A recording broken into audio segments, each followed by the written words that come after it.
নমস্কার। অস্ট্রেলিয়ার পূর্ব প্রান্তে অবস্থিত মেলবোর্ন শহর, সেই শহরের থেকে এই মুহূর্তে আপনাদের সঙ্গে রয়েছি। এখন এখানে বাজছে সন্ধে 7:30। কিন্তু এই মুহূর্তে অস্ট্রেলিয়ার পশ্চিম প্রান্তে অবস্থিত শহর পার্থ, সেখানে কিন্তু বাজছে বিকেল 4:30। তার মানেটা হচ্ছে এতটাই চওড়া এই দেশটা, এতটাই সুদূর প্রসারিত এক প্রান্ত থেকে আরেক প্রান্ত। তবুও এই পার্থে যখন অস্ট্রেলিয়ার বিরুদ্ধে ভারত প্রথম খেলতে নামবে তাদের প্রথম টেস্টে, সেই যে তাপ উত্তাপ, তার পুরো অংশটাই যেন বশীভূত করে রেখেছে এই পূর্ব প্রান্তকে, অর্থাৎ অস্ট্রেলিয়ার সিডনি, মেলবোর্ন, ব্রিসবেন ইত্যাদি শহরকে। এবং অস্ট্রেলিয়ার বেশ মজার ব্যাপারটা হচ্ছে, একমাত্র পশ্চিম অস্ট্রেলিয়ার পার্থ ছাড়া বাকি সব শহরগুলোই মোটামুটি একে অপরের কাছে, বাই এয়ার মোটামুটি 1 ঘন্টা লাগে। 800-900 কিলোমিটারের মধ্যেই সবাই অবস্থিত, কিন্তু পার্থ প্রায় 3-4 হাজার কিলোমিটার দূরে অবস্থিত। যাই হোক, এ তো ভৌগোলিক জায়গা থেকে গেল। প্রসঙ্গটা কেন আনলাম, কারণ অস্ট্রেলিয়ার সমস্ত লিডিং নিউজ পেপার, যেমন ধরুন হেরাল্ড সান, দ্য অস্ট্রেলিয়ান ইত্যাদি, সিডনি মর্নিং হেরাল্ড, এই সমস্ত পত্রিকাতে এখন একটা যেন চল এসছে বিরাট কোহলিকে নিয়ে। পুরো বড় বড় ট্যাবলয়েডের মতো বড় বড় রাইট আপ লেখা, তার ছবি দিয়ে লেখা। এবং যখন আমি সেগুলো পড়ে দেখলাম, তার বেশিরভাগ ক্ষেত্রেতেই বলা হচ্ছে বিরাট কি পারবেন। সব প্রশ্নতে এই বিরাট কি পারবেন এটা আনছে এই কারণে, এবং তার পূর্ববর্তী অংশে বলছে যে এই যে গত 5 বছরে দুটো মাত্র 100 রান, এই যে নিউজিল্যান্ডের সঙ্গে বেশ কুৎসিত কিছু শট খেলে আউট হয়েছেন, রান নেই, এই রানের খরা, টেস্টের রানের খরা কি উনি কাটিয়ে উঠতে পারবেন, সেই কাটিয়ে উঠে এখানে কি কামব্যাক করবেন। এইবারে ধরুন আপনারা বলতে পারেন যে এটা মোটিভেটিং। আমি মনে করি এটা বিরাট কোহলির ওপর একটা মিডিয়া প্রেশার তৈরি করা। যদিও আমি জানি যে বিরাট কোহলি নিউজ পেপার অত পড়েন না, এবং তার একটা এটা তো বিরাট কোহলি তো প্রথম দেখছে না, তাকে নিয়ে চাপ সৃষ্টি করা হচ্ছে বিপক্ষ শিবির থেকে। কিন্তু এটা এমন একটা সময় যেখানে মানুষ দেখবেন অনেক কিছুই ওই তার মাথায় এসে বসে বিভিন্ন রকমভাবে। তবে হ্যাভিং সেড দ্যাট, এইটা ভেবে ভালো লাগে যে অস্ট্রেলিয়াতে ক্রিকেট খেলা নিয়ে অত উন্মাদনা নেই যতটা কিনা অসি ফুটি নিয়ে।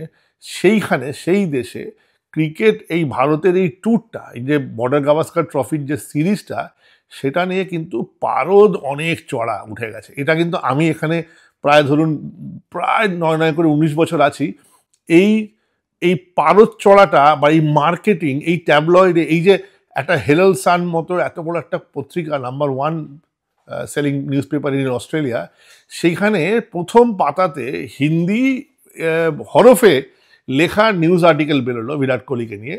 এটা কিন্তু আমি কখনো দেখিনি এর আগে। তো এতগুলো বর্ডার গাভাস্কার ট্রফি দেখেছি গত 10 বছর ধরে, এটা কিন্তু আমি দেখিনি। তাহলে এইটা একটা মার্কেটিং গিমিক বলতে পারেন, কিংবা প্রেশার ট্যাকটিক্স বলতে পারেন। তাহলে এবারে আর তো বেশি সময় নেই, 3 দিন বাদেই, 72 ঘন্টার মধ্যেই খেলা শুরু হবে পার্থে। এবারে একটু ছোটোখাটো কিছু হাইলাইটস দিয়ে কথা, যে কাকে মনে হয় কতটা সফল হবে, কাকে কিরমভাবে কি ট্যাকটিক্সে অ্যাপ্রোচ করবে, কোন দেশের কোনটা খুব ক্রুশিয়াল ফ্যাক্টর, খেলা সংক্রান্ত কিছু রিভিউ টাইপের কিছু কথা বলি। প্রথমেই আসি ভারতের কাছে ক্রুশিয়াল ফ্যাক্টরস কি। ভারতের তরফ থেকে ক্রুশিয়াল ফ্যাক্টর, এখন মোটামুটি বেশিরভাগ লোকই ধরে নিয়েছেন যে এই সিরিজটা ভারত হারছে। কেউ বলছেন 2-1, কেউ বলছেন 2-0, 3-0, 3-2, 3-1, 4-0, এমনকি 5-0 পর্যন্ত বলেছেন নেথান লায়ন, যে বর্তমান টেস্ট টিমে খেলছে। তার মানে ভারত এখন সম্পূর্ণ আন্ডারডগ। স্ট্যাটিস্টিক্যালি ভারত সবকটা, যতবারই অস্ট্রেলিয়া এসছে গত 10 বছরে, সবকটা সিরিজই জিতেছে। স্ট্যাটিস্টিক্যালি খুব স্ট্রং জায়গায় ভারত। এবং অস্ট্রেলিয়া যখন ইন্ডিয়া গেল, সেটা তো ভারত জিতল। সো স্ট্যাটিস্টিক্যালি ভালো জায়গায় থাকলেও কেন এই দুঃসাহস দেখাচ্ছে অজি মিডিয়া বা বেশিরভাগ ক্রিকেট বোদ্ধারা, যে ভারতকে আন্ডারডগ হিসেবে রাখা হচ্ছে, ভারতের হারার সম্ভাবনা বেশি, এটা ধরে চলা হচ্ছে কেন? তার কারণটা হচ্ছে ওই এক গোদের ওপর বিষ পড়া নিউজিল্যান্ড ট্যুরটা ভারত তার নিজের দেশে রেকর্ড ব্রেকিং করেছে। 22 বছরের ক্রিকেট ইতিহাসে ভারত তার ঘরোয়া সিরিজে কখনো হারেনি টেস্টে।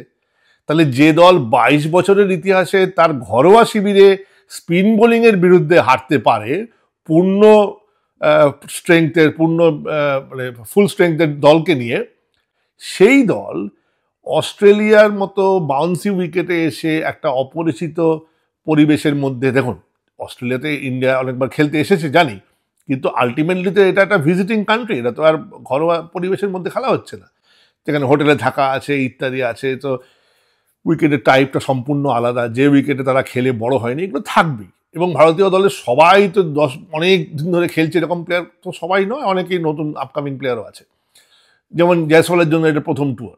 সো এই পরিবেশে যেখানে ঘরোয়ার এতগুলো ফেসিলিটির মধ্যে ভারত হারতে পারে, এবং শুধু হারা না, হোয়াইট ওয়াশ হয়ে হেরেছে, 3-0 ব্যবধানে হেরেছে, সেইখানে এখানে এসে একবারে দুর্দান্ত ক্রিকেট খেলে বেরিয়ে যাবে, জিতে যাবে, আর বিরাট ইউটার্ন হয়ে যাবে, হয় নাকি ক্রিকেটে? নিশ্চয়ই হয়। কিন্তু ওই যে আবার বললাম, এই সিরিজটা হারার ফলে ওই বিরাট প্রশ্নচিহ্ন তৈরি হয়েছে।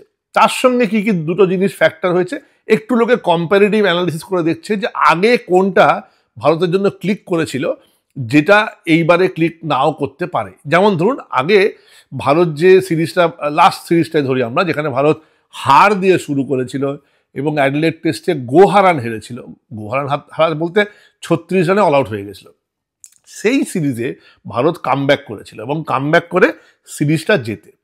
ওই সিরিজের কি ফ্যাক্টর কে কে ছিল? ছিল পূজারার ধৈর্যশীল ব্যাটিং, ছিল হনুমা বিহারীর ধৈর্যশীল ব্যাটিং, ছিল আশ্বিনের ভালো পারফরমেন্স উইথ দ্য ব্যাট, এই তিনটে ধৈর্যশীল ব্যাটিং ছিল। এইখানে কমন ফ্যাক্টর একমাত্র আশ্বিন রয়েছে।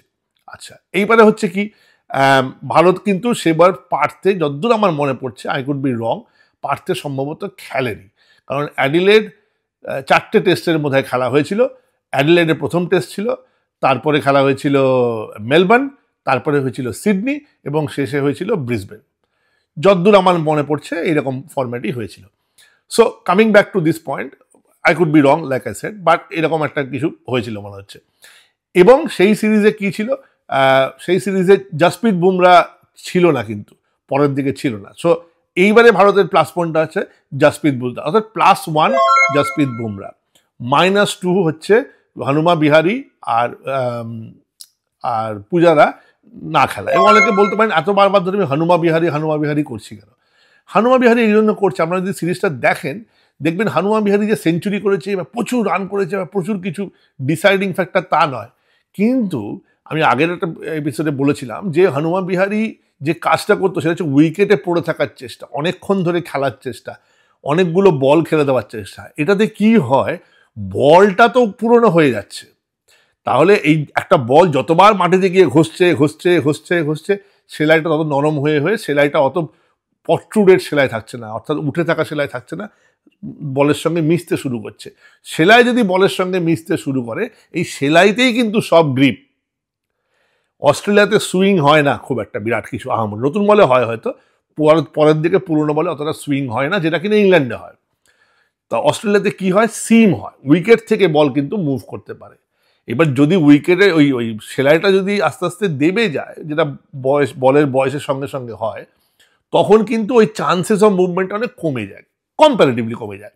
তাহলে এইটা যখন করতে পারছে, সে বলটা একটু নরমও হয়ে যায়, শক্ত বলটা নরম হয়ে যায়, মুভমেন্টটা কমে যায়। এইটা হচ্ছে বেশিক্ষণ বল খেলে দিয়ে চলে যাওয়ার পরে তার পরবর্তী ব্যাটসম্যানদের জন্যই সহজ হয়ে যায়।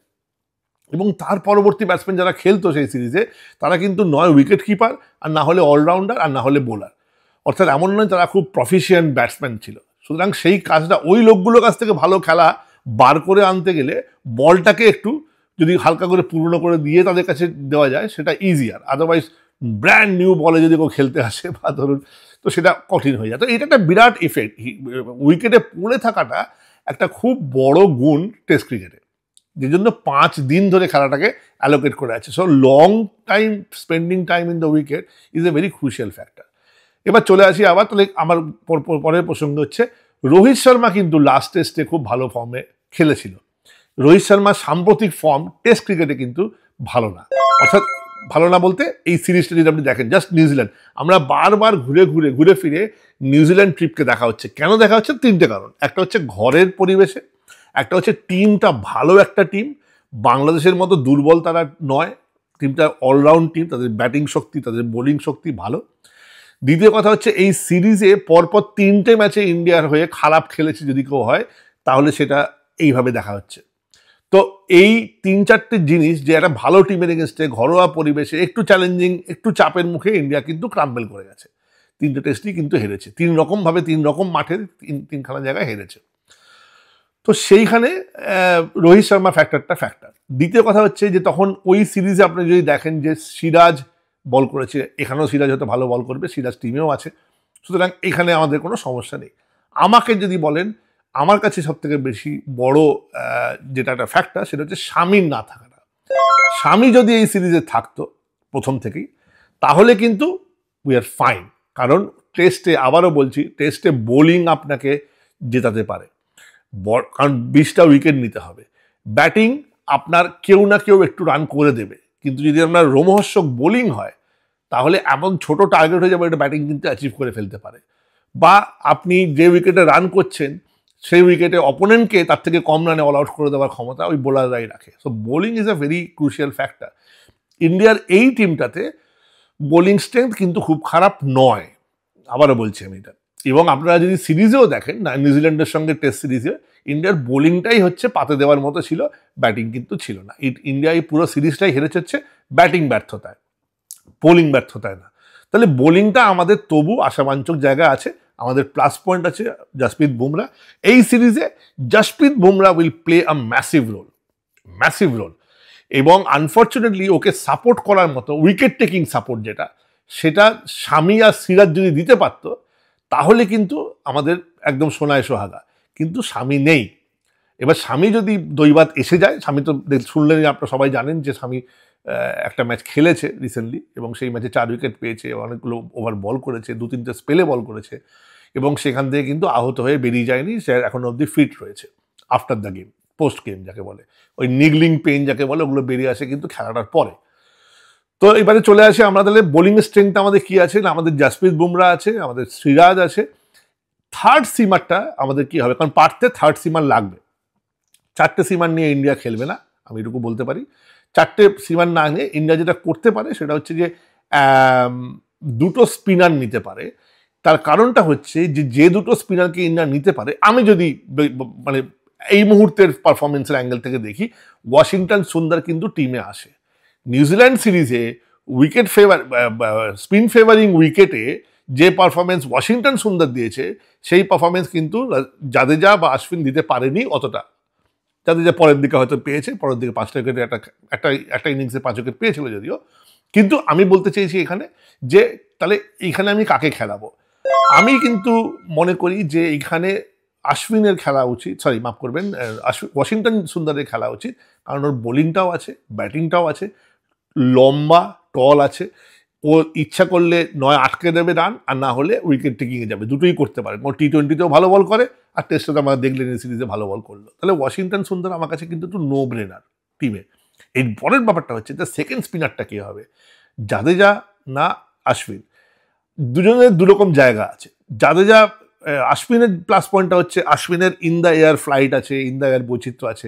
জাদেজার আছে ঘ্যান ঘ্যানে লাইন, যাদের আছে অফ দ্য উইকেট বলের পেস বেশি, মানে যেটা অস্ট্রেলিয়ায় কাজ দেবে।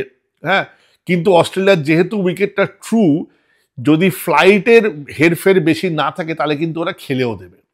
অর্থাৎ এমন যদি কোনো ফেজ যায় যেখানে ব্যাটসম্যান খেলে দিচ্ছে, সেখানে যদি আপনার ফ্লাইটের বৈচিত্র্য না থাকে, if you can't beat the batsman in the air, then you will be Starc.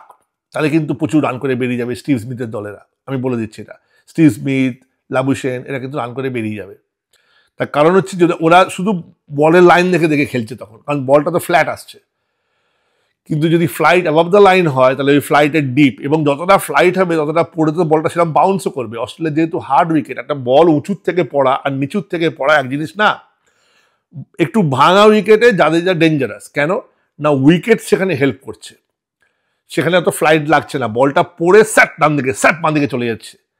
কিন্তু যদি উইকেটটা ভঙ্গুর না হয়, তাহলে কিন্তু উইকেট যদি একটু ফ্ল্যাটিশ হয় বা একটু পেস ফেভারিং হয় বা একটু ট্রু হয়, তাহলে কিন্তু অন দ্য মেরিট লোকে খেলে দেবে। সেইখানে ওই আইলাইনের ওপরে যদি বলটা না যায়, তাহলে কিন্তু অসুবিধা আছে। এবার আইল্যান্ডের ওপর মানে কি বল, আপনি ফ্লাইট দিলেন, ওই বলটাকে আপনি স্টেপ আউট করে কেউ মারতে যেতে পারে, বা ওটাকে যদি অ্যালাউ করে তাহলে বলটা যেহেতু উঁচুর থেকে পড়ছে, ফ্লাইটের উঁচুর থেকে পড়ছে, পড়ে কিন্তু বলটা অফ দ্য উইকেট বাউন্স করবে বেশি। তার কারণটা হচ্ছে উইকেটটা হার্ড, অস্ট্রেলিয়ার উইকেট হার্ড উইকেট হয়। তো হার্ড একটা উঁচু জিনিস, উঁচুর থেকে পড়া বল হার্ডে পড়লে বাউন্সটা বেশি করবে। এই বাউন্সটাই কিন্তু ছোবল, এবং এই বাউন্সটা যদি মুভ থাকে, অর্থাৎ যদি স্পিন থাকে কোনো একটা, একটু সাইড, বেশি না, একটু সাইড ওয়াইজ মুভমেন্ট যদি থাকে, caught in the slips, forward shot লেগে ব্যাট প্যাডের ক্যাচ, এগুলো হতে পারে। তো এটা ভীষণ একটা tough decision from the selector point of view, যে ওরা দুজন অফ স্পিনারকে খেলাবে কিনা, ওয়াশিংটন সুন্দর অ্যান্ড আশ্বিন। আশ্বিনের প্লাস পয়েন্টটা হচ্ছে আশ্বিনের এই যেটা বললাম, ফ্লাইট উইথ দ্য বোলিং আছে, সঙ্গে একটা ব্যাটও আছে। ব্যাটটাও কিন্তু আশ্বিন খারাপ করবে না। জাদেজা কি খারাপ ব্যাট করবে না, তবে জাদেজার ব্যাটিং এবিলিটি অ্যান্ড স্কিল খারাপ না। অস্ট্রেলিয়ার উইকেটে ট্রু উইকেট, তো জাদেজা কিন্তু খারাপ খেলবে না।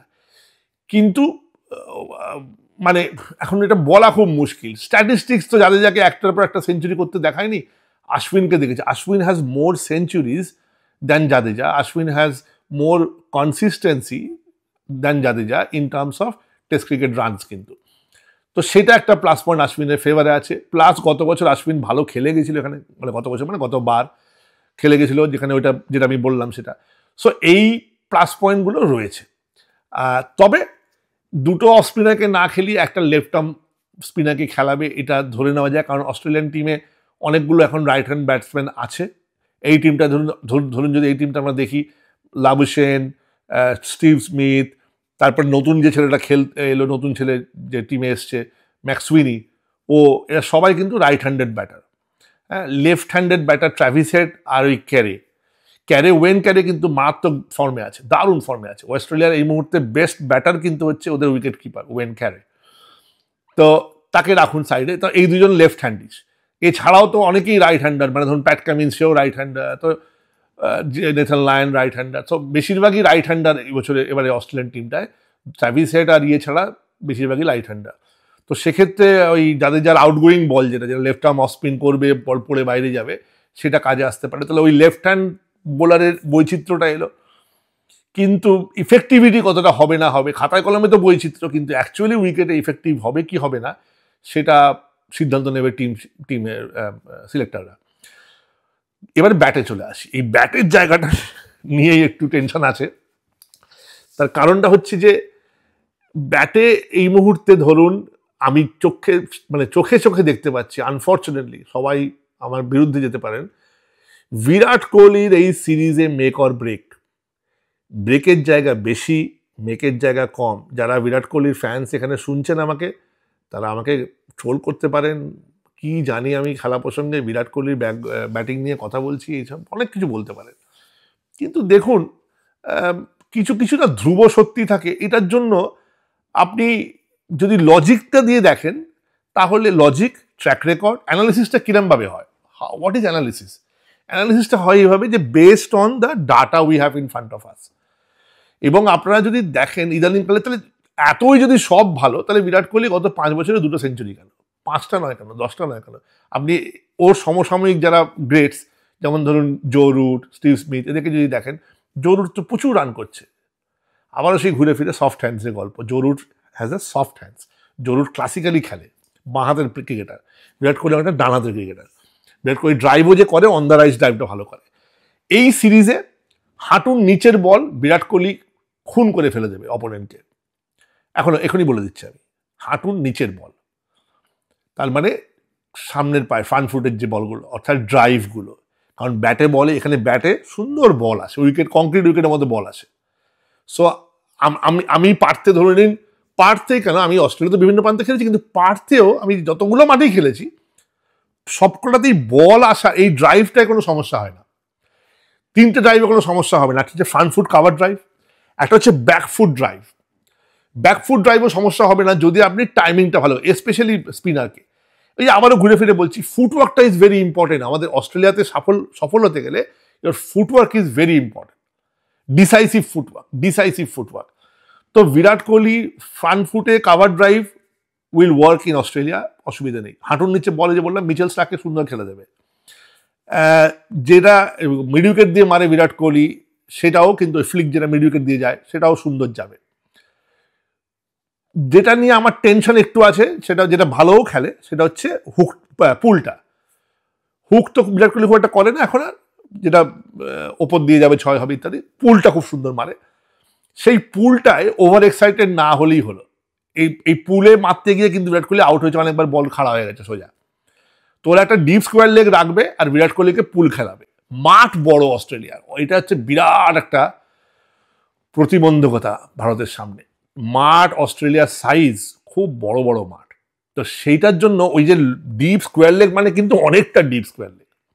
হ্যাঁ, দেখবেন আপনারা খেলা যখন দেখবেন, দেখতে পাবেন সবাই দেখবেন বাউন্ডারি লাইন থেকে 5 কদম 10 কদম এগিয়ে থাকে, অত বল যায় না বলে। কারণ যদি টাইমিং হয় ওটা পেরিয়ে যাবে, কিন্তু টাইমিং না হওয়ার চান্সই বেশি, তার জন্যই ক্যাচের লোক ওখানে দাঁড়িয়ে আছে, তো ওরা একটু ভেতরে ঢুকে থাকে।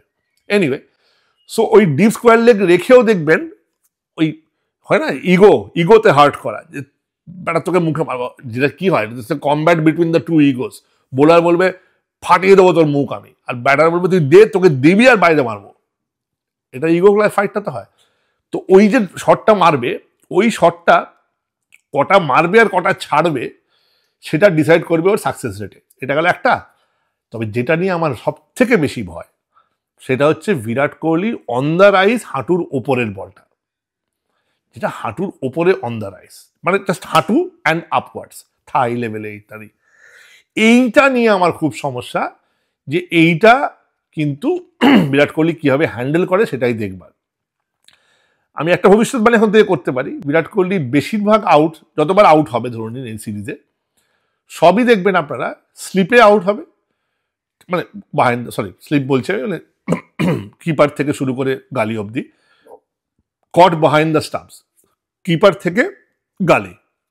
তো বিরাট কোহলি ব্যাট করতে আসলেই দেখবেন আপনারা ফিল্ড কি সাজাবে অস্ট্রেলিয়া, 3টে স্লিপ, একটা গালি, একটা শর্ট কাভার, একটা ডিপ স্কোয়ার লেগ।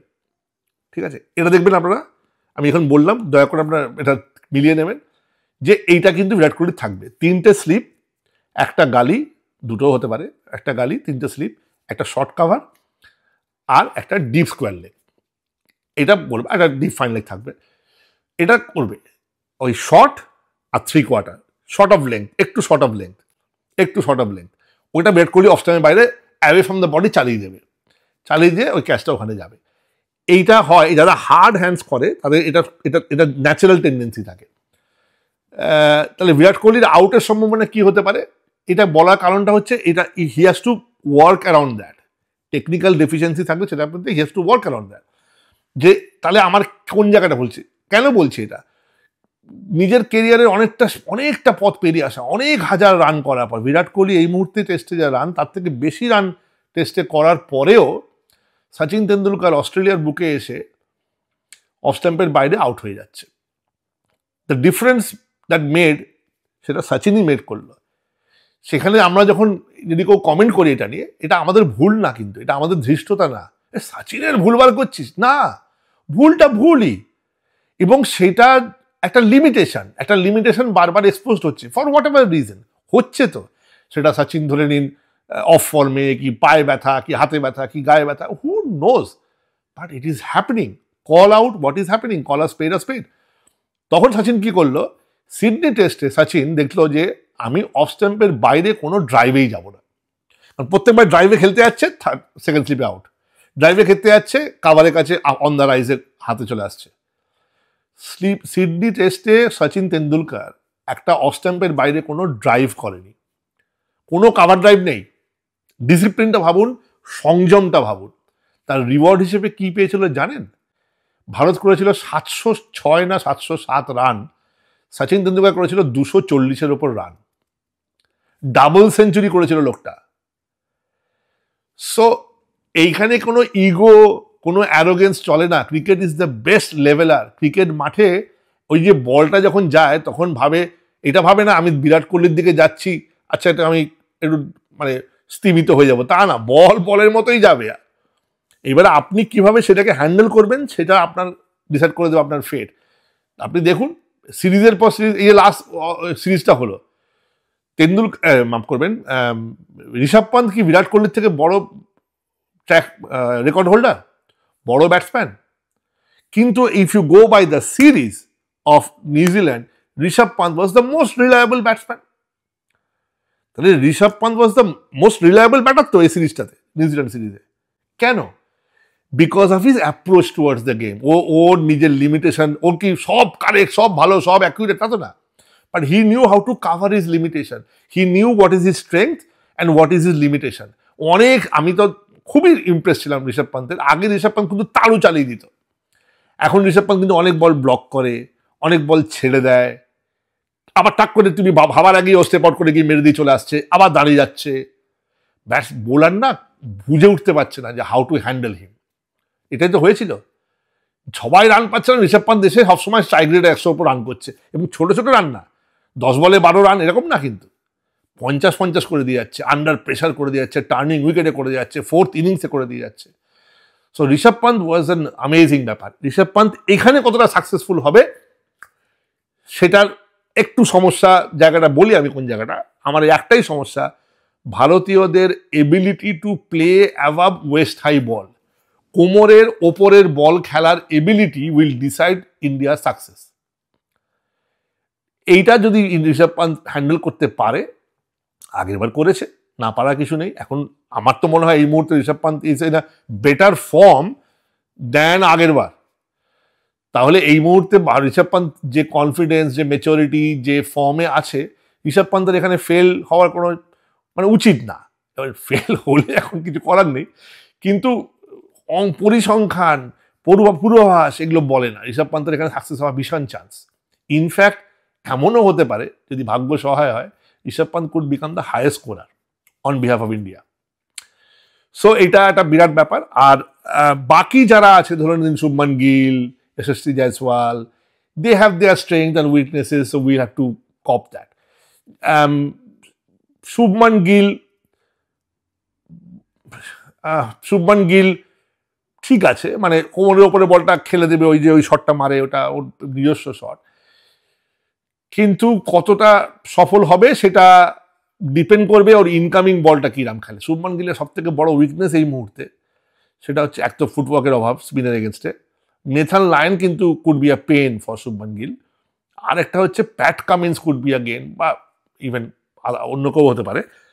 ওই ব্যাট প্যাডের একটা গ্যাপ তৈরি হয়, ওর প্রত্যেকবার না ব্যাট প্যাডের একটা গ্যাপ তৈরি হয়, ওই ব্যাট প্যাডের গ্যাপ দিয়ে যদি বল ঢুকে গিয়ে বোল্ড হয় সে, বা এলবিডব্লিউ হয় ব্যাট প্যাডে লেগে, সেই একটা ইনকামিং বলে একটা দুঃখ ব্যাপার আছে। কিন্তু আদারওয়াইজ ও কিন্তু অন দ্য রাইজ খুব ভালো খেলে দেবে। সো এরা সবাই কিন্তু ফ্রন্ট ফুটে ভালোই খেলবে। এখানে অস্ট্রেলিয়াতে আপনাকে যদি কোনো over the lane, over pitch ball যদি হয়, ড্রাইভের যে বলগুলো হয়, সেই বলে কিন্তু আমাদের সবকটা প্লেয়ার বাঘের বাচ্চার মতো ব্যাট করবে। তার কারণ হচ্ছে উইকেট খুব ট্রাস্টেড উইকেটে কোনো ওই যেরাম বল যে পেসে আসবে সেরাম বল সেই পেসেই যাবে।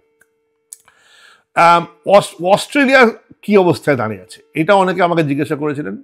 অস্ট্রেলিয়া, ইনফ্যাক্ট আমি গিয়েছিলাম, এই রিসেন্টলি একটা সেমিনার হয়েছিল ক্রিকেটার, আমি ক্রিকেট কোচ অস্ট্রেলিয়ার অংশ যেহেতু আমি, সেহেতু এইরকম সেমিনারগুলো আমাদের আমন্ত্রণ করা হয়, সেখানে এই কথোপকথন শুনছিলাম, কোচের কথা হচ্ছিল ইত্যাদি। অস্ট্রেলিয়ার এখন কিন্তু this is the best time to go hard on Australia. অস্ট্রেলিয়াকে ব্যাটিংয়ে অস্ট্রেলিয়া এই মুহূর্তে কিন্তু আন্ডার দ্য প্রেশার আছে, সেটা আপনারা দেখছেন, পাকিস্তান সিরিজ সেটা এক্সপোজ করেছে। তো যে ব্যাটিং, যেমন ধরুন মানুষ লাবুসেন কিন্তু সেই ফর্মে নেই যেই ফর্মে আগে ছিল। Steve Smith is in a better form than last time, but still not সেই বিভীষিকা স্টিভ স্মিথ। বাট হয় না, ভারত কিছু কিছু ফর্মে না থাকা প্লেয়ারকে ফর্মে নিয়ে আসে, তো সেটা হলে কিন্তু বিপদ আছে। স্টিভ স্মিথ কিন্তু লম্বা ইনিংস খেলার লোক। ওপেনিংয়ে ওরা একটা ভালনারেবিলিটি রয়েছে। ট্রাভিস হেড কিন্তু চটজলদি খেলাটাই খেলবে, অ্যাটাকিং ক্রিকেটটাই খেলবে। বীরেন্দ্র সেহবাগ হবে ট্রাভিস হেড অস্ট্রেলিয়ার জন্য। ট্রাভিস হেডের কাজ হবে তোমাকে আমি মেন্টাল প্রেশারে ফেলে দেবো। ঠিক বীরেন্দ্র সেহবাগ যে খেলাটা খেলতো সেই খেলাটা খেলবে ট্রাভিস হেড, এটা আমি বলে দিলাম। ওই অনস্লটটা যদি আমরা স্মার্টলি হ্যান্ডেল করতে পারি, ট্রাভিস হেডকে তাড়াতাড়ি আউট করতে পারি। ট্রাভিস হেড কিন্তু হুক পুল পারে না, এই শটটা ট্রাভিস হেডের নেই।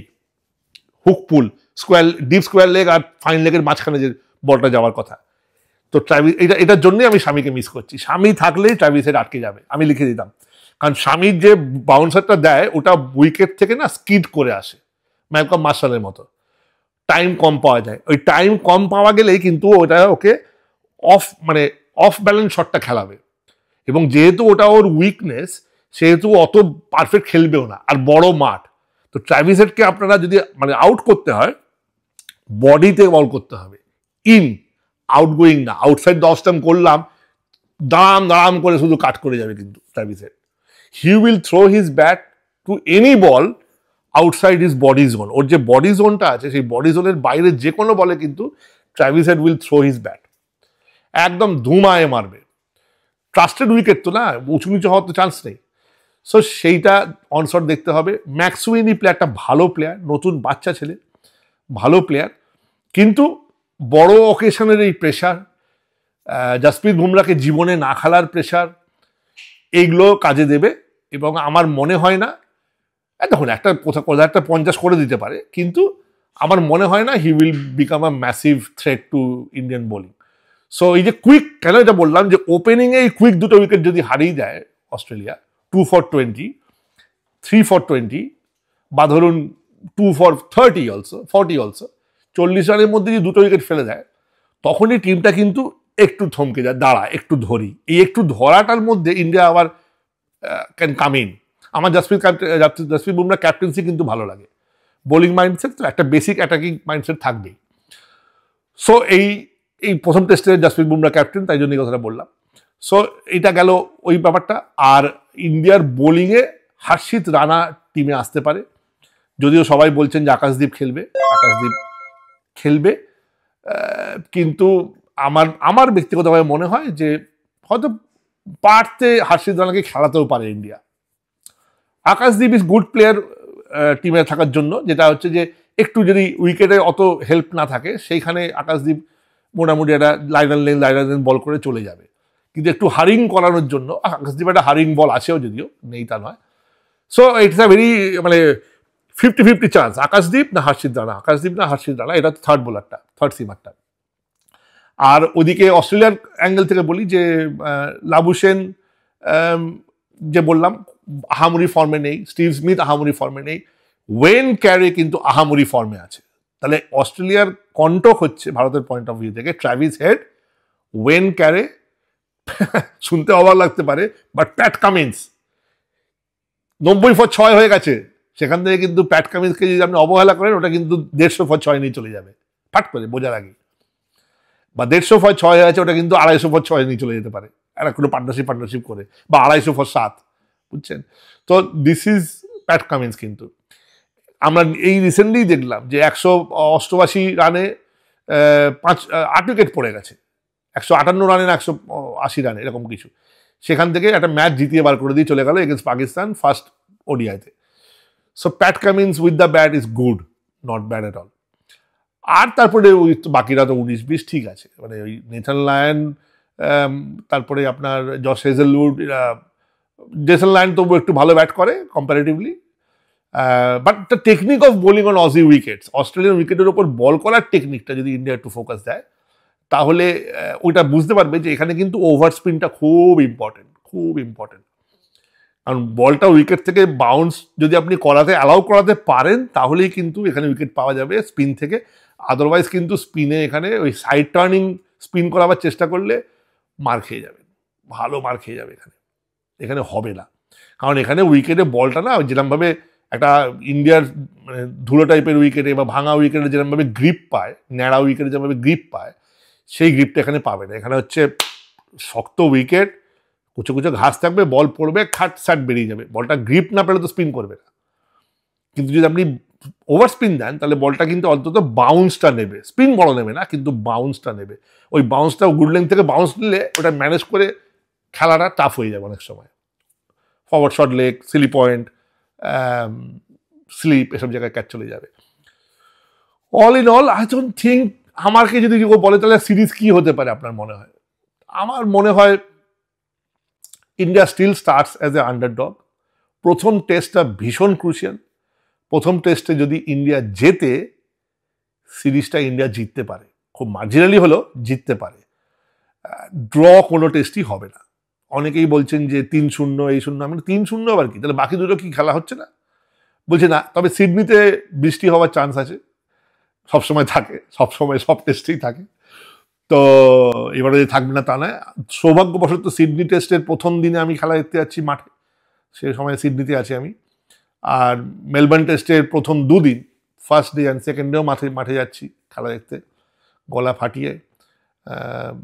তো সঙ্গে আমার দাদা থাকবে, ওরা অকলকাতা থেকে আসছে, তাদের মজার ব্যাপার। But all the best to the team. আমার মনে হয় না টিম ওই নিউজিল্যান্ড ট্রিপের হারের ব্যাগেজটা বেশি নিয়ে আছে। অনেকটা দিন চলে গেল, এটা একটা ভালো পয়েন্ট, অনেকটা দিন চলে গেছে তো নিউজিল্যান্ড ট্যুরে। ওই ব্যাগেজটা সবাইকে একটা প্রমাণ করার তাগিদ থাকবে। Australia will give you a very even, কি বলবো, ইভেন প্লেটে খেলা হবে, অর্থাৎ আপনার কোনো মনে হবে না যে আমি এখানে মানে সুন্দর ফ্ল্যাট বিউটিফুল একটা গ্রাউন্ড, কামান এত সুন্দর গ্রাউন্ড দিয়েছি, go and show your fielding skills. আমি তোমাকে এত সুন্দর উইকেট দিয়েছি, go and show your batting skill, go and show your bowling skill, সব স্পোর্টিং উইকেট। এবং যে উইকেটে আপনি স্ট্রাগল করবেন সেই উইকেটে ওরাও স্ট্রাগল করবে। তো এই বুমরার পুরো সিরিজটায় ফিট থাকা ইজ ভেরি ইম্পর্টেন্ট। এবং সবাই মিলে প্রার্থনা করুন যেন মোহাম্মদ শামি চলে আসতে পারে টিমে। মোহাম্মদ শামি টিমে চলে আসলে ওই যে আমাদের ত্রিফলা attack, Shami, Siraj, Bumrah, we are লাফিং। I am telling you right now, সিরিজটা আমরা জিতবই, সেক্ষেত্রে কোনো অসুবিধা নেই। মোহাম্মদ শামিটা না থাকাতে আমাদের এই চাপটা হয়ে গেল। বাট আদার দেন দ্যাট, ধ্রুব জুরেলকে নিয়ে কিছু বলা হলো না, এটাই লাস্ট পয়েন্ট। এই টিমে সরফরাজ খান এই টিমে আসে না। সরি, যারা সরফরাজ খানকে নিয়ে অনেক কথা বলেন বা তাদের ফ্যান, তাদের কাছে বললাম সরি। এই অস্ট্রেলিয়ান ট্যুরের এই টিমটাতে আমাকে যদি সরফরাজ খান কি এখানে সফল হবে না, এখানে রান পাবে না, আমি এটা বলছি না। আমি বলছি যে বেসড অন দিস ফ্যাক্টরস আমি যদি ইম্পার্শিয়ালি জাজ করি, আমি যদি ওর ওই একটা 150 ইনিংস ভুলে গিয়ে আমি যদি জাস্ট বাকি খেলাগুলো দেখি, 6টা ইনিংসে ব্যাট করেছে নিউজিল্যান্ডের এগেনস্টে, সেই ব্যাটিংটা, সেই বাকি 5টা ইনিংসের ব্যাটিং দেখি, আর অস্ট্রেলিয়ার উইকেটটাকে নিয়ে ভাবি, he will not be able to manage here. এখানে যখনই ওই কোমরের ওপরে বলকে ম্যানেজ করতে গেলে যে টেকনিকটা লাগে সেটা কিন্তু ওর নেই। ও কিন্তু সবসময় এই তলায় মারার চেষ্টা করে। দেখুন, ওর মতো স্ট্যাচারের প্লেয়ার ছিল David Boon, he never struggled in short ball. টুপি পরে খেলতো, হেলমেট পরে খেলতোই না, তার কারণ ওর ভয়ানক একটা কাট ছিল, আর একটা পুলও ছিল। কাট আর পুল দুটোই ছিল কিন্তু ডেভিড বুনের, হুক করতো না, কিন্তু এটাও আবার মারতো না। কিন্তু এই দুটো থাকার ফলে ওই সুবিধাটা ছিল। এটা কিন্তু এইটা অত স্ট্রং পয়েন্ট নয়। সরফরাজ কি কাট করতে পারে না, হুক করতে পারে না, পুল করতে পারে না? পারে, কিন্তু স্ট্রং পয়েন্ট না। When the ball hurries you and when the ball comes at 145 kilometre per hour, এখানে 3জন বোলারই কিন্তু 140 ওপরে বল করবে। Mitchell Starc, Josh Hazlewood and Patrick Cummins, এরা 3জনই কিন্তু 140-এর ওপরে বল করবে। আর উইকেট থেকে বল প্যাট কামিন্সের বল বোথ ওয়ে সুইং করে, ভেতরে আসে বাইরে যায়। ওই যে ছোবলটা যে আসবে, সেটা যদি আপনি ন্যাচারালি, আপনি যদি রোহিত শর্মা হন, ইউর ফাইন। আপনি যদি বিরাট কোহলি হন, you still can manage, fine. হ্যাঁ, জয়সওয়াল ফাইন, এমনকি ওয়াশিংটন সুন্দরও ফাইন ছিল, মনে আছে। কিন্তু আপনি যেটা স্বতন্ত্র নয় আপনার, যেটা আপনার ন্যাচারালি যে খেলাটা আসে না, সেটা এখানে নতুনভাবে এসে ডিসকভার করে খেলা টাফ। ধ্রুব জুড়ে কিন্তু এখানে সুন্দর পুল হুক করেছে। So he has a good cut and he has a good hook, মানে pull, and he has a good drive. এই তিনটা আপনারা একবার, যদি জানি না আপনাদের ওখানে দেখার অসুবিধা মানে সুযোগ আছে কিনা, আপনারা ধ্রুব জুড়ের একটা ইনিংস দেখবেন যেটা মেলবোর্নে খেলে গেছে, 80 রান করে গেছে, দেখবেন ব্যাটিংটা কি করেছে। আমি বলছি মানে মাথা কিনে নিয়েছি তা না, কিন্তু আমি বলতে চাইছি যে এই ব্যাটিংটা করে ওর টিমে আসার যোগ্যতাটা কিন্তু এস্টাবলিশড হয়ে গেল। এবার ওকে খেলাবে কিনা, দুটো কিপার রাখবে কিনা, ঋষভ পান্তকে অ্যাজ এ ব্যাটার রেখে ধ্রুব জুড়েলকে কিপিং করাবে কিনা, ওপেনিংয়ে রোহিত শর্মার জায়গায় KL রাহুল ওপেন করলো, আর সরফরাজ খানের জায়গায় ঋষভ পান্ত তো ছিলই আগের থেকে টিম, তো সেক্ষেত্রে আপনি সরফরাজের জায়গায় জুরেলকে আনলেন এবং জুরেলকে কিপিং করালেন, ঋষভ করলো না, বা ঋষভ আউটফিল্ডে অত ভালো কিপিং করবে না সেটা ভেবে নিয়ে ঋষভকেই কিপিং করালেন। জুরেল কিন্তু মাঠে বিভিন্ন প্রান্তে কিপিং করেছে, তার সে অভ্যাসটা আছে, মাঠে as a keeper, as a batter সে খেলে কিপিং ফিল্ডিং করলো। Lot of permutation combination. I hate to be in the shoes of the selector at the moment. অনেকগুলো ফ্যাক্টর মাথায় রেখে তাকে সিলেকশন করতে হচ্ছে, তার মধ্যে আবার রোহিত শর্মা নেই। So all the best. But এখানে এই মুহূর্তে ক্রিকেটের পারদ একদম তুঙ্গে, সবাই তাকিয়ে বসে আছে। টিকিট প্রায় নেই, নিঃশেষিত। এত বিদেশ থেকে কাটা টিকিট কখনো হয়নি কোনো বর্ডার গাভাস্কার ট্রফি সিরিজে। মেলবোর্নে আমরা যখন টিকিট কাটতে গেলাম প্রথমে রিলিজই হচ্ছিল না, অনেক কষ্ট করে টিকিট জোগাড় করা হয়েছে। কিন্তু আমার কাছে 2টো টিকিট এখনও রয়েছে, যেটা আমি, কারণ আমার একটা সৌভাগ্যবশত আমার কর্মসূত্রে আমি প্রেস বক্সের পাশে অবস্থিত ভিআইপি বক্স, সেই মেলবোর্নের সেই এমসিজির ভিআইপি বক্স থেকে প্রথম দিনে খেলাটা দেখতে পাবো, এটা একটা সুবিধা।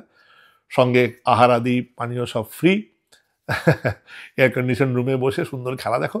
পরের দিন অবশ্য মাঠে গিয়ে দেখা, জনতার সঙ্গে বসে খেলা দেখা, সেখানে আমার দাদা এবং ভাইজিকে নিয়ে খেলা দেখবো, সেটা দারুণ অভিজ্ঞতা। ওরা প্রথমবারের জন্য এমসিজিতে খেলা দেখবে, তাও আবার ভারতের খেলা দেখছে, অসম্ভব সুন্দর ব্যাপার। তা ওই এই হচ্ছে মোটামুটি গল্প। আর যদি ভাগ্য সহায় হয়, কিরণ ডাবলের একটা ক্রেজের কথা বলি, এখানে ইন্ডিয়ান ফেস্টিভ্যাল, গান বাজনা নাচ এইসব হবে মেলবোর্নে 3 দিন ধরে, 26, 27, 28। মানে সেখানে মঞ্চ টঞ্চ করে সেখানে বিভিন্ন রকম হবে। তো সেখানে আমাকে আমন্ত্রণ জানানো হয়েছে গান গাওয়ার। সো হয়তো আমাকে আপনারা দেখবেন যে এমসিজিতে আমি কিশোর কুমারের গান গাইছি, আমি চেষ্টা করবো একটা বাংলা গান গাওয়ার, হ্যাঁ সেটাও চেষ্টা করব, যাতে করে একদম ভাবুন, সেটা আপনারা কল্পনা শক্তিতে ভাবুন যে বাংলা গান গাওয়া হচ্ছে, ওদিকে ভারত অস্ট্রেলিয়ার টেস্ট খেলা লাইভ চলছে মাঠে, এদিকে বাংলা গান লাইভ কেউ গাইছে। So anyway, all the best to team India. একটু লম্বা হলো ভিডিওটা, বাট মোটামুটি একটা আভাস দিতে পারলাম যে এখানে এটা নিয়ে কীরকম এক্সাইটমেন্ট এই মুহূর্তে রয়েছে। এবং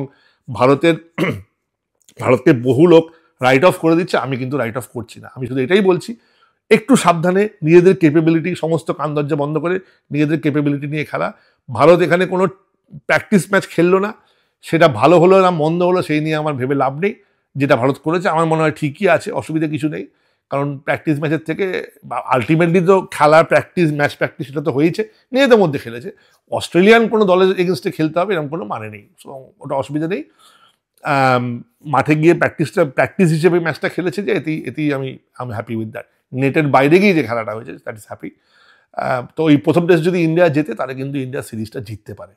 আর প্রথম টেস্টে হারলে কামব্যাক করাটা একটু টাফ হয়ে যাবে। So hopefully they can come back, they have done that, কিন্তু একটু টাফ হয়ে যাবে। তো ওখানে তখন আবার এই বাকি প্লেয়ারদের রিয়েলি অ্যাবাভ দ্য লেভেল গিয়ে খেলতে হবে। তবে ওই শুরুর টেস্টটাই ভীষণ ইম্পর্টেন্ট। দেখলেন নিউজিল্যান্ড সিরিজে ওই যে 46-এ অল আউট হলো ইন্ডিয়া প্রথম ইনিংসে, ওইটা থেকে আর বেরোতে পারলো না, মনোবলটাই পুরো ভেঙে গেল। সবসময় ভয়ে খেলছে, তারপর থেকে দাঁড়া বাবা 46 যেন না হয়, এরকম অনেক ভালো জায়গাতে রান করতে পারছিল না। Anyway, all the best to Team India and all the best to every fan of Team India. Let's hope for the best and let's wish the team as much as we can. খারাপ খেললে আপনারা গালি দেবেন, আর ভালো খেললে কিন্তু তালি দেবেন, এটা আমি সবসময় রিকোয়েস্ট করি সকলকে। সঙ্গে থাকুন, ভালো থাকুন, আর সামনের দিনগুলোতে আমি আবার ফিরে আসবো। প্রথম টেস্টের প্রথম দিনের শেষে আমি আবার একটা সেশন করব, সেই দিন কি খেলা হলো সেই নিয়ে। আজকে যে কথাগুলো বললাম সেগুলোর মধ্যে কতগুলো মিললো আর কতগুলো মিললো না সেটা দেখা যাবে তখন। Enjoy, bye bye, cheers.